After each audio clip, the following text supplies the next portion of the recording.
37th parallel on America's haunted highway, it's Pixelated Paranormal, your guide to the unusual and the strange.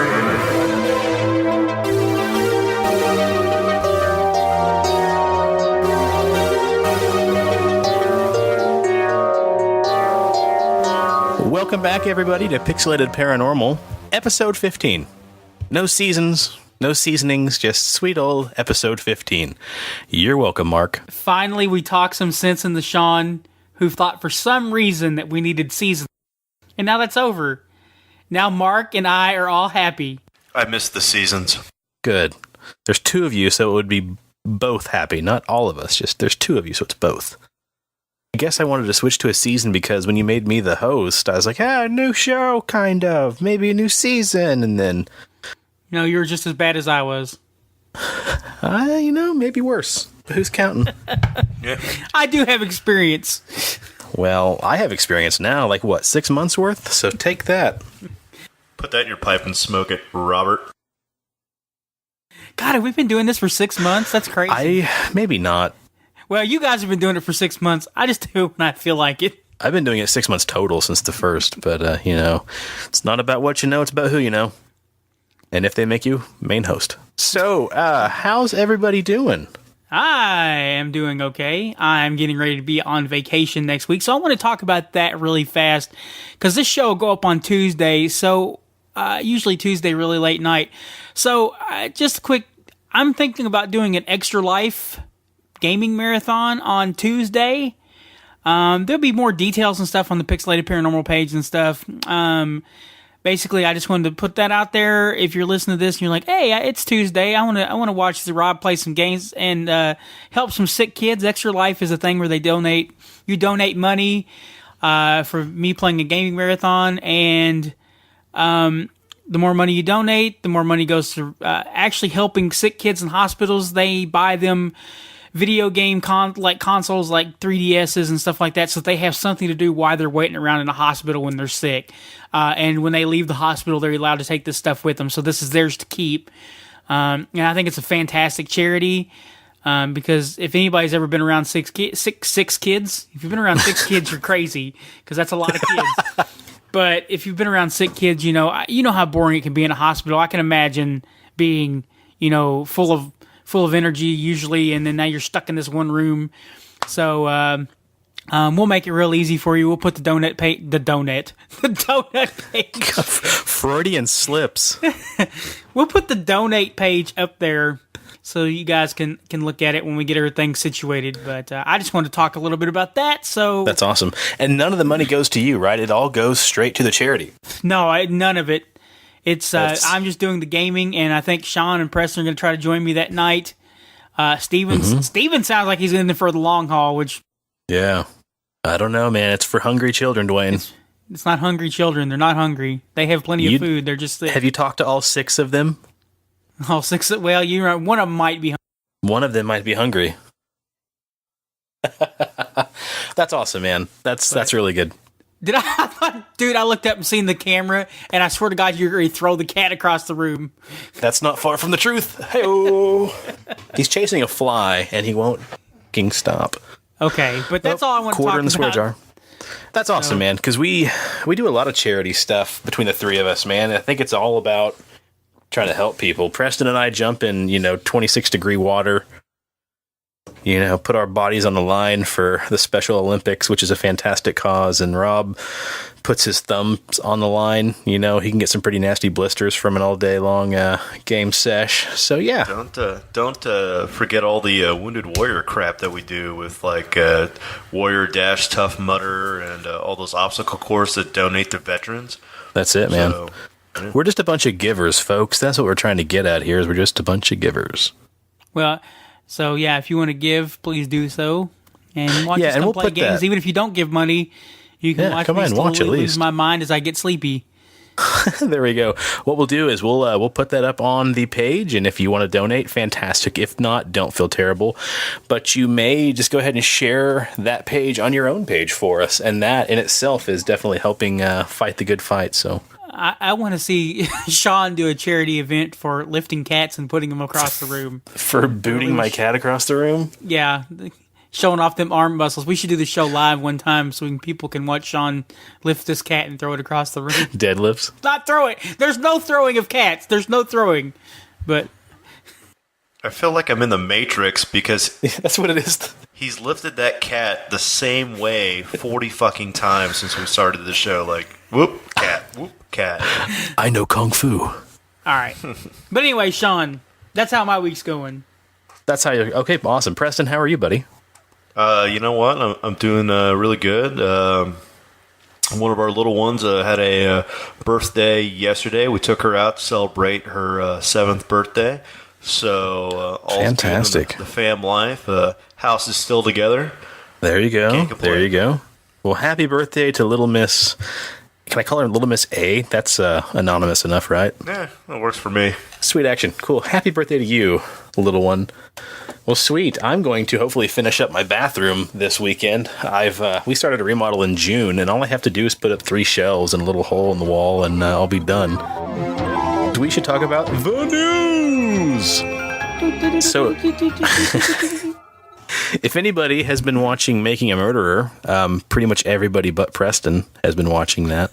Wow. Recently, it was announced on the 14th that a judge is going to grant Brendan Dassey a motion to be released from prison while court proceedings in his case continue. Did you guys hear about that? Actually, I just seen the news tonight that has been canceled. Yeah, isn't that a beast? How the hell is that kid in jail? Honestly, watching that show, I just don't see how they could throw that child in jail. Right. They threw him in jail because he's low IQ, and he got hornswoggled by his lawyer and some detectives, and it's honestly disgusting. It's honestly disgusting. Yeah, a debacle for sure. Anyway, fast forward, big crime happens, and the nephew gets kind of brought into it as well for helping potentially rape this woman and dismember her and everything else. But the problem with it is, Preston, is that when they're in the interrogation room, this Brendan kid, the nephew, is kind of I don't know, is it fair to say he's a simpleton in a way? He's kind of slow. Nothing wrong with that, but he's kind of slow. And they basically coerce him into a potential false... Confession. Thank you. I was throwing a cat again.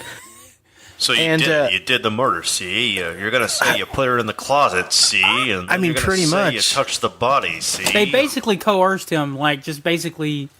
You have to watch it, because, I mean, it's... You're going to be watching it and be like, what the hell? This doesn't even make sense. How... I don't... Yeah, so they'll be in the room and they'll say like, okay, so what'd you do? Well, I don't know. Well, did you touch her? Oh, I don't know. You touched her, didn't you? Yeah. And then what happened? What'd you do? Oh, I don't know. Did you touch her head? Yeah. What'd you do? I brushed her hair. No, what did you do? Did you hit her? Yeah, I hit her. So they basically just lead him on to basically a confession, and it may not be true. Anyway, on the 14th, Did you do it, Sean? Did you lift that cat above your head? Did you do it, Sean? What did you do, Sean? I didn't do it. I did it like 42 times. So anyway, basically, on the 14th of November, back to the story, a judge has granted him the motion to be released from prison, saying that there's enough evidence in this video that he was led to a false confession. And I was all excited to tell you guys more about that. And then, like Rob said, you fast forward to like just a few minutes ago, that has been taken away. As fast as it hit the news, it was then basically broken. CNN says a federal appeals court Thursday blocked the release of Brendan Dassey, the teen whose confession became a subplot of Netflix's Making a Murderer. The ruling represents a win for Wisconsin Attorney General Brad Schimmel, who had fought for the release. Now, 27 years old, Dassey was set to be freed under supervision of U.S. Probation Office, but Schimmel filed a motion Tuesday seeking a stay of U.S. Magistrate Judge William Duffin's decision to release Dassey, pending on the appeal of his 2007 murder conviction. So, yeah, basically they're saying he has to stay put because it has to be investigated further to see if really he can really be released. It's so dumb. Yeah, it's really dumb. It's really, really dumb. Supposedly, Dassey's conviction was going to be overturned in August, citing the manner of which the confession was attained. It was said that it was so clearly involuntary in constitutional sense that the Court of Appeals decision to the contrary was an unreasonable application of clearly established federal law. Basically, they said that it was a pretty big abuse of the court and of the police department. So, yeah, Dassey's going to stay in prison pending the outcome of this appeal, and his uncle, Stephen Avery, is now 54, serving a life sentence at the Wisconsin prison. All right. So there's that. Yeah, so super shitty. That's a bummer. If he really did not help, then that's super sad that he's just having to be drawn out even longer in his sentence. So He's never going to get to watch WrestleMania. And that is a bummer. You'd have to watch the show to understand that. yeah. So how about something uplifting, Rob? Why don't you tell me what you got? News me. So this story comes out of Canada. A Canadian airliner was heading towards Toronto on Tuesday, which would be, well, this past Tuesday. They had to suddenly change course because it was faced with a UFO directly in its path. The airliner flight carrying 58 people, they detected a mysterious object on radar as the approach of an airport in Toronto for landing. The pilots were forced to quickly steer the plane into a sharp dive to avoid whatever this was. Now, the evasive moves were so unexpected that it actually left two crew members of the plane injured. So you got to think they're in the freaking front of this plane and it's flipping around and they got injured because they had to take evasive maneuvers. So the news came out and said that they think it was a drone. However, this thing was 9,000 feet in the air, and drones cannot even fly that high usually. I don't know of any drones that can get that far out of range. So they're not sure what it was. Yeah. So, I mean, what do you guys think? I mean, it really seems like it couldn't have been that big of an object, though, if, they didn't see it till they were right up on it. Yeah, that may be more drone-y than UFO-y. Yeah, but it's still, I mean, it's UFO because it's unidentified flying object. Touche. Chap. But 9,000 feet is pretty high up for a drone to be flying. So that's what the story is a little concerned with. Unless it was like an army drone, perhaps. Or an alien drone. But I just can't Amazon see the military drone. flying drones over an airport because that's pretty much a dumb idea. I mean, it's kind of dumb unless they're testing security. So, but anyway. Well, that's not a far cry from the topic I want to talk about next. This is coming from the New York Post, and before you all say, typically New York Post is full of just a bunch of poppycock, it's also on CNN and Fox and every other, news outlet. But this says, did this astronaut warn of aliens before attempting suicide? Now, the article was written November 17th. Keep that in mind. When a shocking video What? When did you say it was written? It was written on the 17th, today. Oh, okay, gotcha. It's going to call back to something that happened back in 2008, but this is back in the headlines for some reason. This isn't the crazy fucking astronaut that was wearing the diaper and tried to kill her ex-husband's fiance? No, but you should talk about that in a minute. I don't remember much about that, but let me look that up while you're telling the story. Boom shakalaka. Okay, so this says, a shocking video claims France's first female astronaut screamed, "Earth must be warned," before she attempted suicide. Claudie, whose last name I will butcher, 59. Okay, Claudie Hageneret? Claudie Hageneret, 59 years old, reportedly had to be restrained after yelling these eerie cautionary call-outs prior to falling into a coma from an overdose of sleeping pills. A 6-minute YouTube conspiracy film by UFO Mania has resurfaced this week examining her story. It has been viewed nearly 1 million times, just like every other YouTube video. In 1993, esteemed scientist Claudie was a backup crew member for the 1993 Mir Altair mission, which included her future husband, Jean-Pierre Hagenere. I'm going to have to stop you right there because you just said backup. She's not even a real astronaut. She's just a backup astronaut. Not yet. She's not a real astronaut. She made it she's to a real astronaut to me. Yeah. She made it to the Mir space station in 1996 as part of the Russian-French Cassiopeia mission, and in 2001 became the first European woman to visit the International Space Station. Real astronaut. The asteroid 135268 Hagenere is named after Claudie and her husband. After retiring from space work, Claudie entered French politics and worked as a minister delegate for the research and new technologies from 2002 to 2004, and minister delegate for the European affairs from 2004 to 2005. Despite her efforts, budgets for scientific research were cut. After leaving politics, she worked in a biology lab at the Pasteur Institute. This is where the story begins to get strange. In December 2008, it was widely reported that Claudie had been rushed to a hospital after allegedly taking an overdose of sleeping pills.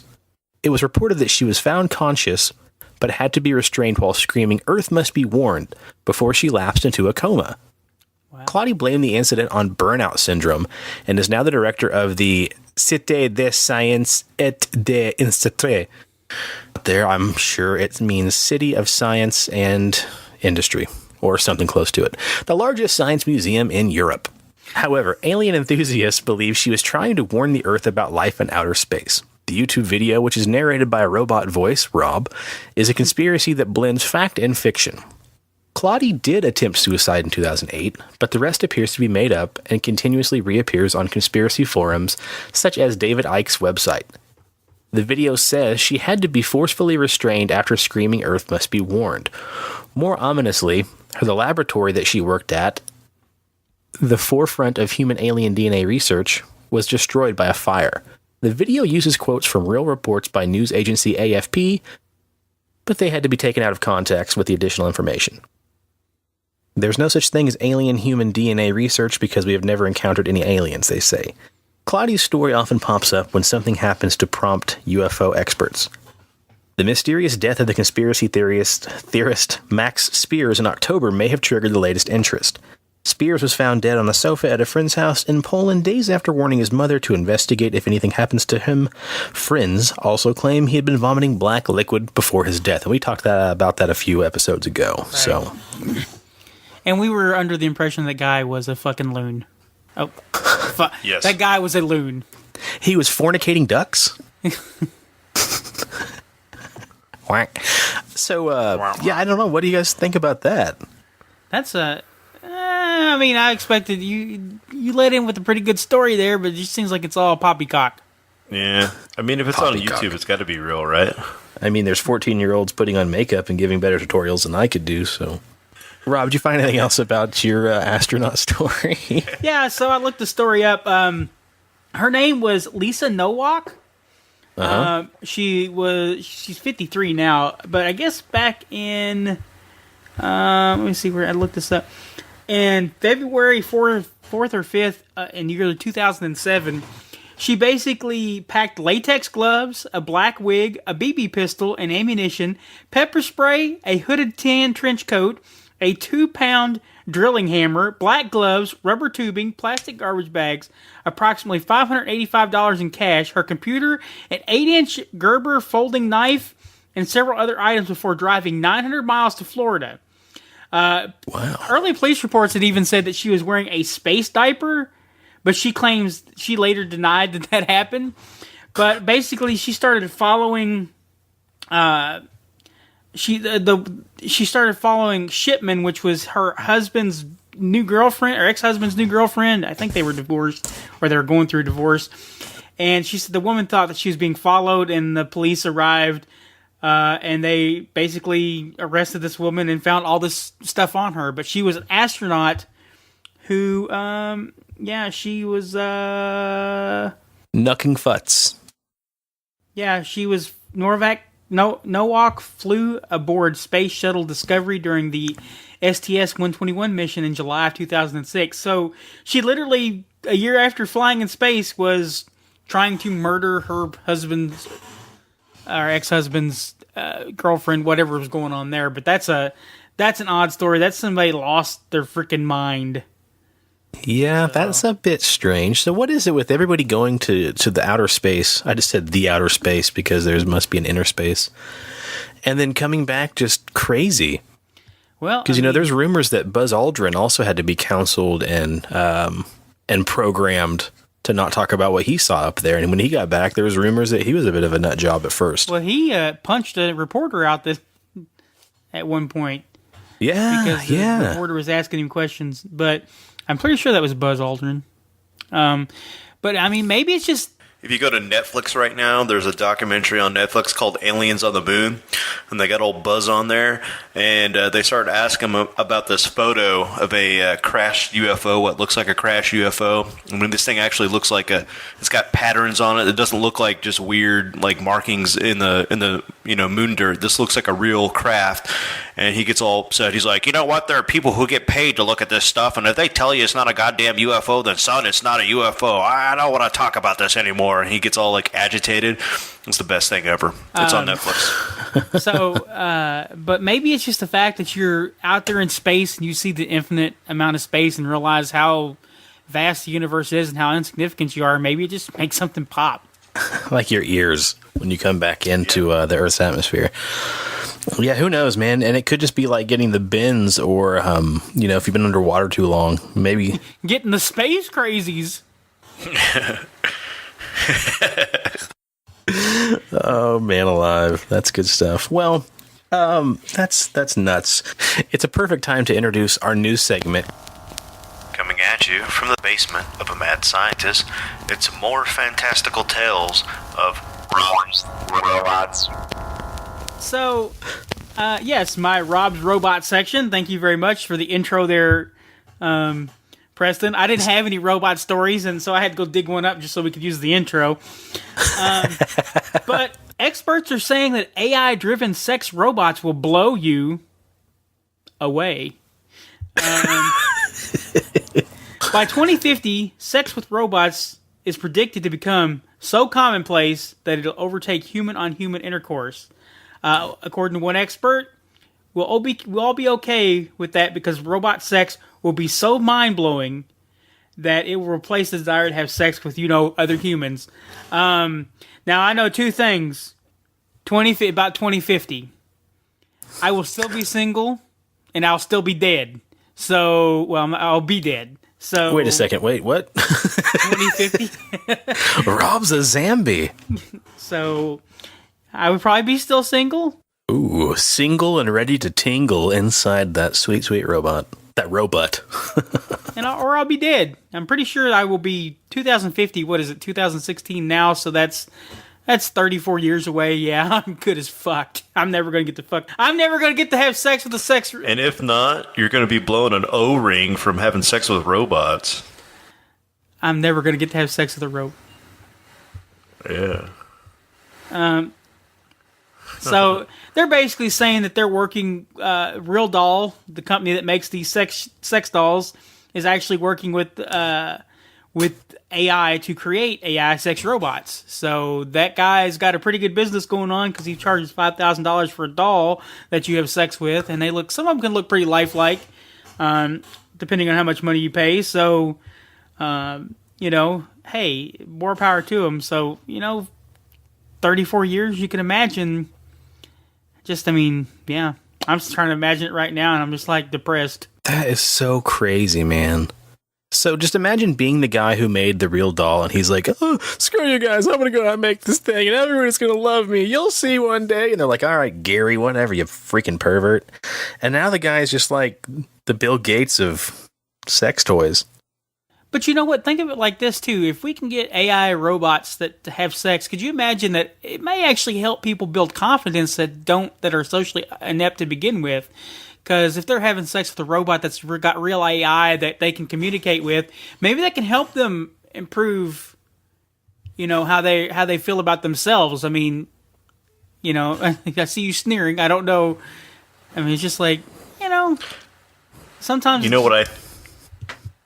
Go ahead, Preston. You know what I think is going to happen is that like some kid's going to get a hold of one of these and have sex with it all weekend long, and then out pops a warmongering baby alien. It's going to be Rick and Morty. It's going to be a little Morty from these little sex. Okay, robots. but let me flip the coin over here, and I mean I see what you're saying. It could definitely boost confidence, but couldn't it also make the introverts even more introverted by? Not even. I mean, yeah. Would you ever leave your house? I mean, it's kind of like what we just said. I don't even have to have a real girlfriend because I can just buy one, guys. She's going to love me for me. So even apparently hillbillies are going to have. At this point, I would buy a sex robot if I could afford one. Well, I can cut that out if you'd like, Rob. No, we can leave that in there. Perfect. So I don't know, man. Because I mean, like if you could just stay at home, like we just said, Rick and Morty, you can just stay in your room all day. Like, don't you think that would stop you from going out? It's like why go out and be rejected constantly by real women if I can just stay at home and Hey guys, I'm really thirsty. make sweet RoboCop love? Well, then maybe at that point they'll actually have to start having a drawing so we can have people that actually have sex to have kids, or like I don't know. Maybe we'll do the in vitro fertilization. Well, there were studies that were done recently about the future of human reproduction, saying that we could just do it from stem cells and skin cells. So you could swab the inside of your mouth and go stick it in a test tube, or steal somebody's hair or DNA somehow, and then bada boom, bada bing, you could make test tube babies. Because, Well, and honestly, if you think about it like this, the more depressing fact is that the richer people that have money, usually the more intelligent people, would be buying sex robots, while the dumber, poor people that can't afford sex robots will still be going out and having unprotected sex, getting pregnant, and then eventually we have dumbed down nation because of anti-eugenics. I don't know, man. I mean, if the study I was reading was talking... Doom porn. Way to go, Rob. No kidding. Porn doom. The study was saying that basically you wouldn't have to have intercourse and reproduce the old-fashioned way. You could actually get fixed. You could get snipped or what have you, and then you would just need some kind of DNA to combine, which brought up the other question of, does that mean I could... Well, I'm going to keep saying it because it started out sounding innocent enough. I could walk by like Ryan Gosling and just be like, whoop, and, just... Have a little Ryan Gosling baby. Yeah, grab a little bit of, arm hair off of him and then go make a baby if I was a woman. God, could you imagine stars having that kind of power? Be like, hey guys, I'm selling it. Selling cheek cells. Yeah, pretty much. $10,000. But then, okay, so think about this. Let's just go down the rabbit hole even further. Say we are Ryan Gosling, all three of us. And we are just, like clipping toenails and selling them. Are we like, okay, when you say we're Ryan Gosling, all three of us, are we like stacked on top of each other like a... It's more like a human centipede, but am I on the bottom? I call front, and I'm going to be Ryan Gosling from Drive. Preston, which kind of Ryan Gosling do you want to be?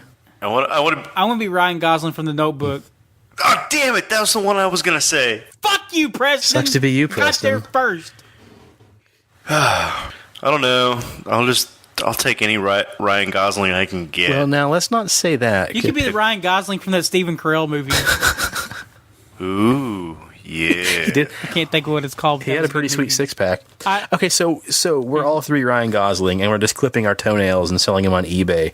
Does that then mean we're being irresponsible fathers, and we're going to have to be, taken to court for oodles and oodles of child support? Calm down, Vince Vaughn. Nobody's asking Vince Vaughn to be their child. I didn't say anything about Vince Vaughn. Father.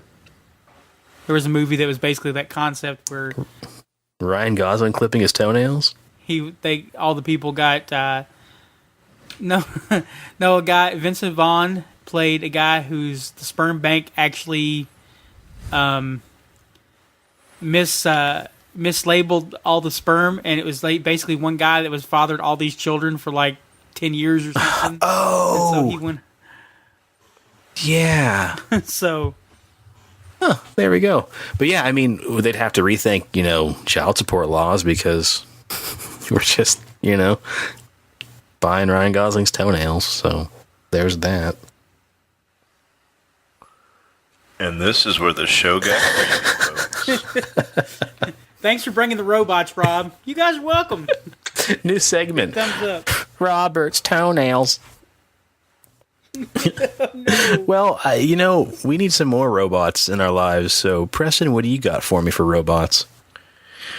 So, this article was released on the internet a couple days ago about robotics in the news. and it stated that pharmaceutical companies are now looking at replacing pharmacists with robotic arms because they can fill the pills faster and accurately count the pills better than their human counterparts. So coming to a future near you, when you go to get your drugs from the local Walmart pharmacy or Walgreens, instead of seeing that nice smiling face and a white lab coat, you, my friends, will see a robotic arm. I think I've mentioned this before, that I work in a hospital, and years ago, I didn't ever get to see it, but we had a robot that delivered the medicine for the pharmacy. There was a little box in this little robot, and it rolled through the hospital, and it would get on the elevator and ride up to wherever the medicine needed to be. And it had a little lockbox on it, and everybody had a key in the nurse's station, and they would unlock it and take the medicine. The robot would go back. On Halloween, they'd put a little witch's hat on it. Christmas Day, they'd put a little Santa Claus hat It's on androgynous. it. But yeah, that's a thing. Yeah. Nice. Did everybody call it Wally? I would have called it Wally. Yeah. Yeah. Well, that's enough robots, I think, because that shit got weird real quick. Rob, you want to take it away with the main stories? Yeah, so I came across this story, and at first I thought it sounded a little Missing 411. So basically, I looked the story up in the guy's name, and I didn't see any reference to it in Missing 411, or at least in any of the first couple pages of Google. On April Fool's Day, a med student went for a drink. The security camera had actually captured him going into the bar. He was with two friends, Clint and Clint's girlfriend, and the day the bar came to closing time, they look around, they couldn't find Brian. Brian Sheffer is his name, and this is in Ohio. I believe it's Cleveland. They went to the Ugly Tuna Saloon. Fantastic name, by the way. It's basically, they say it's spitting distance from Ohio State's campus. It's on the second block of Columbus and North High Street. So the guy walks in, they see it on video and everything else. The next closing time, they can't find the guy. They thought, well, maybe he went on home. His roommates, Clint was actually the guy's roommate, and so basically he just disappeared at the bar. They watched surveillance footage, could not find him leaving the bar. So they actually they went into the bar and they looked around and they found an access elevator because they were doing construction at the bar. So they went looking through that and could not find the guy. And so they even started watching footage of the surrounding bars. There's several bars in the area. They talk about at the time, Cleveland had like one of the biggest groups of like cameras everywhere. It was so easy to follow anything there. And they looked through everybody's camera footage and everything. They could not find the guy. He never left this bar. Again, it falls into a lot of the stories we hear about Missing 411, especially here recently. The newest book, I think, was about college students that disappeared, and it seems like it's pretty much the same kind of thing. He goes in the bar, disappears, no one sees him, he doesn't leave. They tried to, his fiancée showed up at the apartment. She called him every day, and she said she called him every day for 6 months, and on the 6th month, she called the phone once and the phone rang. It rang 3 times and then it just stopped. And that's the first time it had rang. Anybody had heard the phone had rang. It just, they found it. It was about 14 miles away from the bar, but they couldn't find any more information about it. So for some reason, she's always been that he's alive, but why he didn't answer the phone, or why that phone only rang that day, it's strange. But some people think that he's dead. I mean, there's lots of rumors that he probably got murdered there in the bar. They cut him up and stuck him in a keg. Some people think that, but I'm sure a keg would start to smell after a while. I mean, kegs are. I guess I don't know. Well, you guys have dealt with kegs before, right? Yeah, let us take this over here, Rob. Preston, if you would, please. Well, a whiskey keg would actually start smelling because they're made from wood, and there have actually been reports of in Pennsylvania, this one guy bought an old farmstead, and he found these like whiskey caskets, the kegs in the barn, and he would open them up, and they were like, family was like drinking out of it, and they're like, man, this fucking whiskey tastes so good. And by the time they got down to the end of it, they actually found like body parts, a body that had been like rotting in it for over like 100 years. So in that case, you're not going to smell. You're probably not going to smell it. And then actual beer kegs, they're metal and they are sealed because they're you have to induce carbonation into it. So if they were to put a body in a keg, you would not. You would taste it, but you're not going to smell it. Huh? That's wow. So they never did find the guy. It's kind of odd that it took 6 months for his phone to pick up and then nothing. But here's the weird thing, Rob. I felt like I've heard this story before on a missing 411 thing, and I swear they found the body, and when they found the body, they ran tests on it, and the body had alcohol levels that are impossible for that person to have drank within the amount of time that they thought the body had been dead for. Well, see, that's what I thought. I'd heard something like this too, but I'm pretty sure this. There was several missing people in Cleveland, Ohio. There's like been several college students in that area disappear. So that's probably one of the stories we've heard. And there also is a river that runs behind the bar as well, and they brought that up too. But the body has never been found, according to the story I read. And this story, let me bring, oh God, I'm going to try to bring this up again. Why? Yeah, this story is from November 3rd, and he's been missing for 10 years, and they've never found him. Well, maybe we ought to invest in that book, Missing 411. I think, what's it called? The Sobering Truth? Yeah. Yeah, probably. He's got like 8 of them out. But see, the other thing is that his dad looked for him, his brother looked for him. The girl that was with him that night took a polygraph. However, his roommate Clint did not. And he said that he didn't. That his brother said that Clint just seemed kind of, I don't know, like something was wrong. Like he was real negative after the death of his roommate, and he's like, so they wondered if he had anything to do with it, but he would not take a polygraph.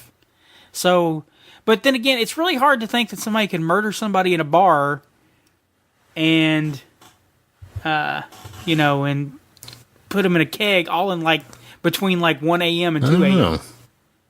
without nobody noticing it. Because I mean, it happened in like in an hour's time. Like they walked into the bar at 1 a.m. and closing times went usually 2 or 3. Yeah. Yeah, and 2. So when the lights come on, no, he's not there. I mean, it's kind of. So what you're saying, Rob? It was Clint in the bar with the keg and the hatchet at the Ugly Tuna Saloon. Well, I mean, so I say when you guys come down to Kentucky, we go to Cleveland, and actually we don't live anywhere near Cleveland. Yeah, maybe we do. I can't remember. We're like 3 hours away from. Yeah, it's a long ways away to get murdered and shoved in a keg.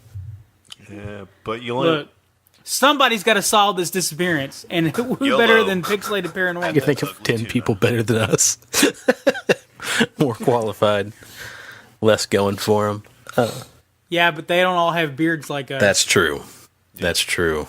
Rob, yours is coming in nice and thick. Yeah. Well, you know what? I think that's going to be cool. I'm going to buy that book, and we can read more about weird disappearances from bars and whatnot, because that was a pretty interesting concept, I suppose, because what better victims? This guy was also a med student, and he was in his final, like 8 years he was been there for 8 years, and I think he's probably in his final year, and he's going to move off to be with his fiance, and he ends up disappearing. So what's remember that story we did on the second show about the guy that disappeared behind by a river, and the wife the video, the song, the recording. Oh yeah, oh, that was freaking terrifying. Where was that at? Was that Ohio? I want to say maybe it was, but maybe I'm wrong. Who knows? I'm not going to look it up. That just takes too long. That just takes too long. Well, Berto, what else you got? Is it still yeah, you can go. You can knock out your Arctic Ping if you want, or you can go last with that if you. God damn! I keep forgetting about this story. So, in northern Canada, there's been reports of the Inuit people have been hearing a strange ping in the Arctic. It's around where they usually fish for whales and seals and stuff. And they noticed that this year that there hadn't been as many whales and seals and stuff in that area that there normally are. And they think that maybe this weird Arctic ping has been scaring off the animals. So they're saying that you can get in a boat and you can hear it ping through the hole. You can actually audibly hear it. The military's gone to investigate it because they're concerned about this as well. They can't seem to find anything above the surface or deep sonar to figure out where the ping's coming from. So the other option that people were worried about was Greenpeace had maybe threw some kind of sonar down there because they don't agree with the Inuits people hunting the whales and stuff in that area. But a Greenpeace spokesperson said that they would absolutely not do that they respect the rights of the Inuit people up there to do so. They said that besides that, doing that would cause all kinds of issues for the animal itself, and they wouldn't do anything to harm the animals. So they can't figure out what this Arctic ping is. So some people are saying that one of the things is they think that maybe they're using because the global change is maybe warming that area up, so the ice isn't as thick. So maybe they're trying to figure out a faster underwater route with submarines to get from point A to point B. So there's a chance that maybe it's some kind of Russian submarine or something that's going through there. But I mean, it's really odd, this strange Arctic ping up there in the northern areas of Canada. So could it be that like just an Eskimo dropped his cell phone and his iPhone's just going ding ding ding ding? Well, as we know, if you drop an iPhone in anything, it's dead. So that's true. That is weird. I like the idea that it was cue the Beastie Boys, sabotage, and the concept of like, well, I'm just going to piss in the pot so nobody can have any. Just scare them away. And maybe in the back of their mind, they're doing more good than harm. I'm saving him in the long run. It's going to be uncomfortable, but they'll be okay. Yeah, man, that is bizarre. Bizarre. Preston, what do you predict it is? What do I predict, or what do the Simpsons predict? Segway. Let's talk about predictions, folks. So, after the outcome of the last presidential election, there were a couple articles floating around on Facebook that piqued my interest. One of them was of the Simpsons called Donald Trump's victory. Now, the very interesting thing about that was the actual electoral college map that they showed during the cartoon was actually spot on to the real electoral college map. Was it spot on? Because I looked at that and I was like, yeah, a lot of it was spot on, but there's a couple areas that was pretty much way off. Rob, don't ruin my segment. Okay, we're going to say that it was spot on because I want to say it was spot on. Wait. Okay? You can't just clickbait people. I mean, there was a spot on the map. What? I'm not clickbait. It was eerie how close it was. Okay. There you go. Let's say that. Not that it was perfect. Okay. Not that it was perfect. That spurred me to look up what other Simpsons predictions were came into being. So I found a couple and I'm gonna read them to you. And then at the end I'm gonna read you this article this comment this guy posted. So this article that I'm gonna read, I think it's like 5. I don't know. I didn't really pay that close attention to how many, but we're going to start out with outbreak of the Ebola virus. So in this episode, Marge hands Bart a book called George and the Ebola virus. The book's cover features a book with a monkey who appears to be suffering from an illness lying in bed. Many believe the species is the carrier of the virus, which killed thousands of people during an outbreak in 2013. After giving him the book, Marge then asks if Bart would like to color in a picture. Bart replies, "I already did," before pointing to a drawing of himself with daggers in his back with the word "sad" as its title. So that was the first one that the Simpsons predicted the Ebola outbreak with Curious George and the Ebola virus. What do you guys think? Yeah, I'm not impressed. Wow me, Preston. I want you to wow me. Okay. Donald Trump as the President of the United States was predicted by The Simpsons. The popular show foresaw Trump as a future leader way back in early 2000. In the episode, Bart to the Future, the young lad is given a glimpse into the year 2030. Lisa Simpson has taken up presidency from Trump, who has left the country in debt. She says, "We have inherited quite a budget crunch from President Trump." Her then-treasurer, Milhouse, who shows her a graph showing the country's finances plunging to the bottom. Lisa adds, "How bad is it, Secretary Van Houten?" Milhouse replies, "We're broke." Viewers then hear one of her advisors say that America borrowed from every country in the world under President Trump. Dan Greeny, writer of the episode, said Trump's inclusion into Bart to the Future was a warning to America. He said it just seemed like the logical stop before hitting rock bottom. It was consistent with the vision of America going insane. What we needed was for Lisa to have a problem beyond her being able to fix it, that everything went as bad as it possibly could, and that's why we had Trump as president before her. Okay. September 11th. In an episode, New York Against Homer, Lisa holds up a magazine with the word New York accompanied by a number 9 against the silhouette of the World Trade Center, which makes the number 11. The design, it is claimed, is a direct reference to 9/11.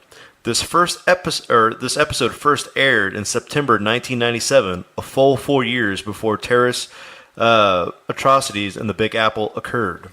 Are we getting better? No. Or are we just? I mean, are these just horseshit? Horseshit? Okay. Well, we're gonna go on.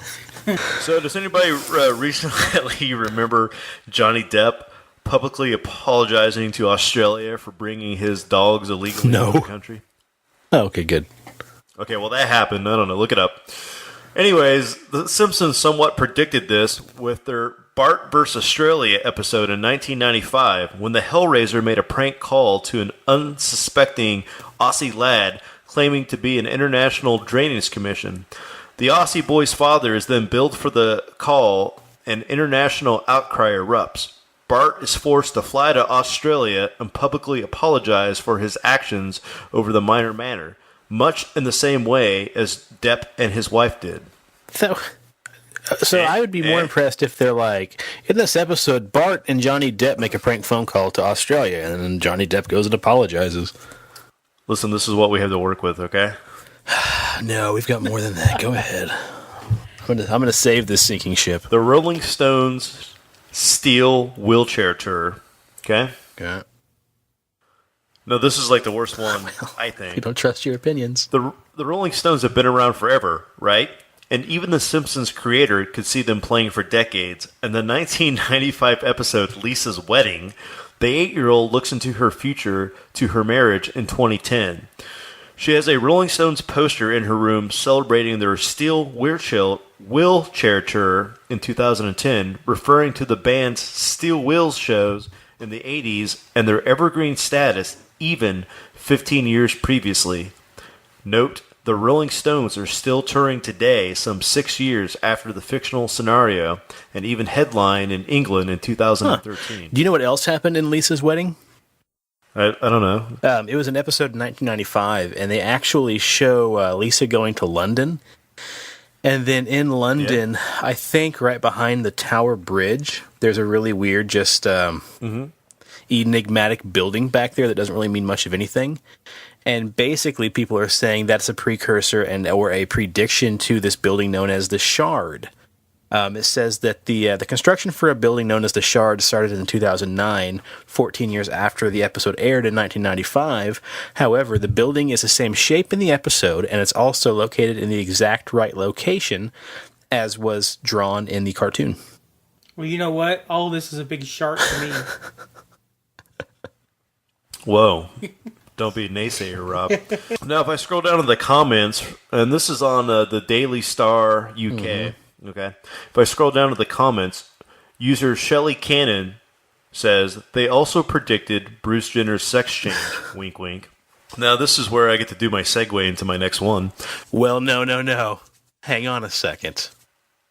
Because we're going to go from horse shit to horse meat. In 1994, In one episode, Lunch Lady Doris is shown using assorted horse parts to make lunch for students in Springfield Elementary. If you fast forward 9 years later, the Food Safety Authority of Ireland found horse DNA in over 1/3 of beef burgers sampled from the supermarkets and ready meals, and pig in 85% of them. So horse meat and pig meat were used in their meals over there. They also predicted a Siegfried and Roy attack in an episode in 1993 called Springfield, or How I Learned to Stop Worrying and Love Gambling. The episode shows that the Siegfried and Roy magicians are being mauled by a trained white tiger while performing in a casino. In 2003, Roy Horn of Siegfried and Roy was attacked during a live performance by Montecore, one of their white tigers. Well, speaking of The Simpsons, did you guys see that they're going to do on the channel called UPN or UPT? I don't remember what it was. I seen an ad for it on Facebook. They're going to do a 13-day marathon for all 600 episodes of The Simpsons. 600 episodes. This year's Halloween Horror Night, or Halloween Treehouse of... Was it Treehouse of Horror? Treehouse of Terror? That celebrated their 600th episode. 600th episode.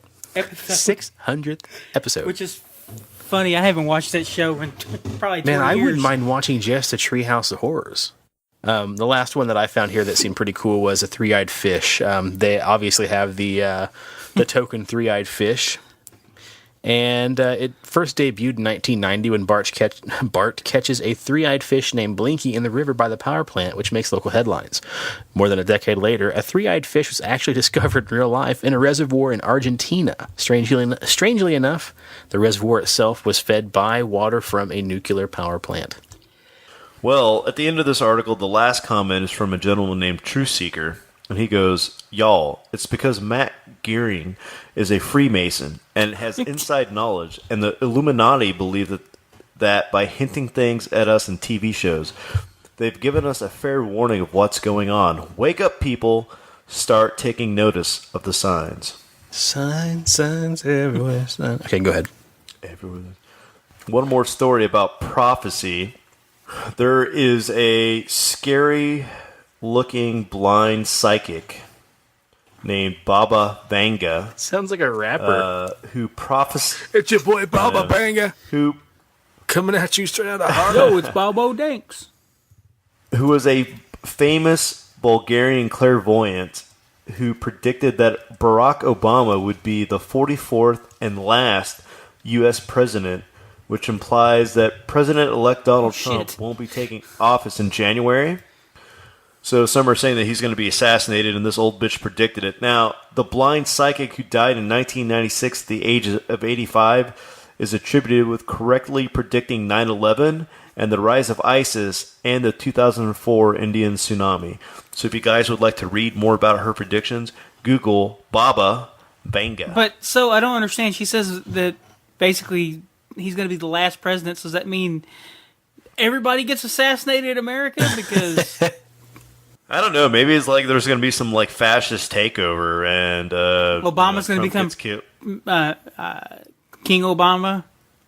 Or maybe he's just like we get some weird new leadership, then technically he would be the last president. Maybe we can move into a new direction for a leader for our country. One who's got a nice handlebar mustache. That's look at that thing. It's like Dr. Robotnik. Look at that, Rob. Sonic! Call me Dr. Eggman. Well, thank you for that, Preston. Third degree Mason extraordinaire. Okay, guys, so we're going to go ahead and cut this episode where we're at because we're starting to run a little bit long. Next episode, I'm going to jump into this new book I picked up called Paranormal Mysteries of Eurasia, written by Paul Stonehill. We've got a pretty good little intro from Big Steven, so we're going to throw that in next time because he had a pretty good question he wants us to answer. So, a little teaser for next episode. With that being said, this is where we normally plug stuff. Preston, do yours first. Check out our buddy Big Steven, our man on the front lines. Oh, indeed, podcast. Really amazing podcast. Listen to it, download it, rate and review us on iTunes. We'd greatly appreciate it. Perfect. Rob, you want to go last or you want me to go? I'll go ahead and go. So, listen to Pixelated Radio Podcast. That's the one with Mark No, that's the one with us.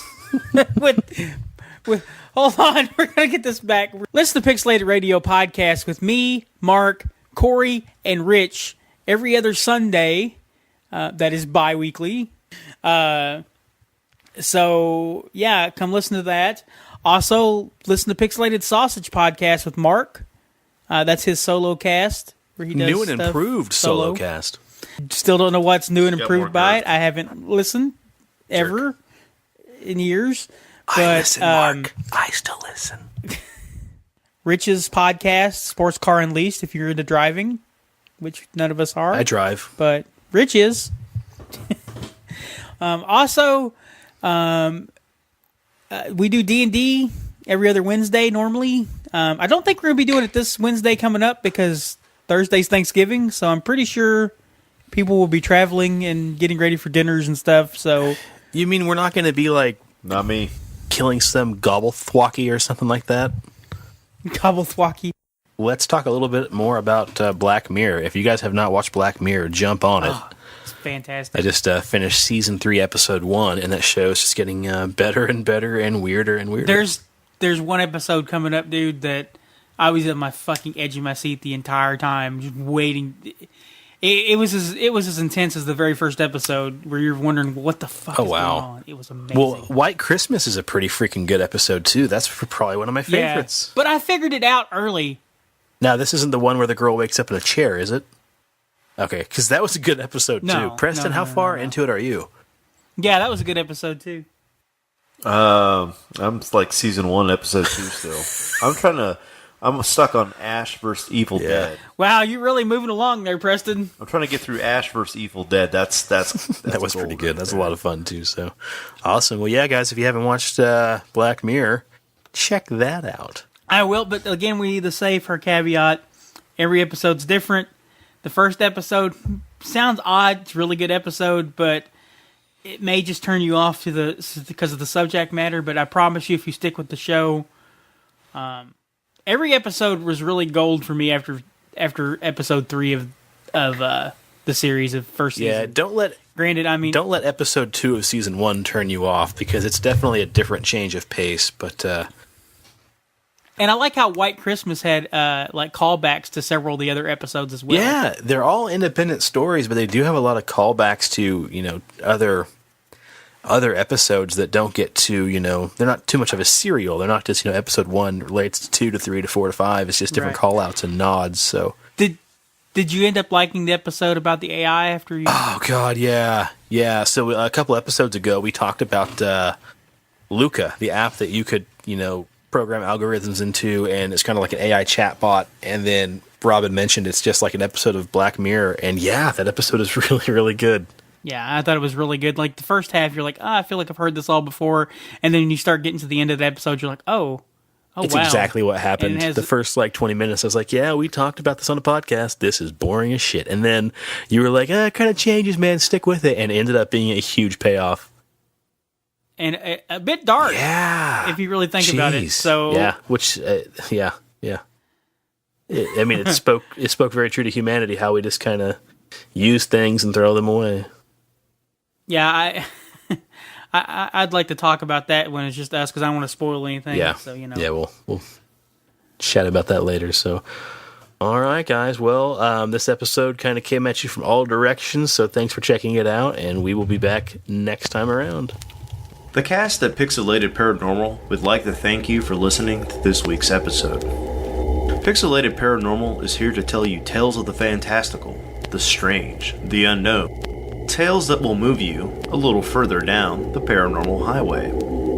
If you'd like to share your own listener story, we would love to hear it. You have 2 ways. 1, email us at pixelatedparanormal@gmail.com. Again, that's pixelatedparanormal@gmail.com. If you'd like to leave us a voicemail, we have that set up too. Dial us at 707-523-4263. Again, that's 707-523-4263. We'd really love to hear from you.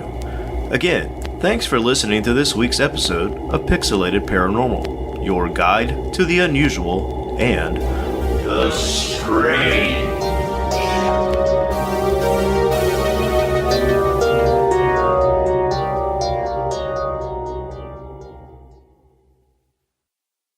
My nose itches. Why is it doing this? Yeah, they can't lift a cat like you can, Sean, so just remember that. I've been lifting cats since I was 3 years old.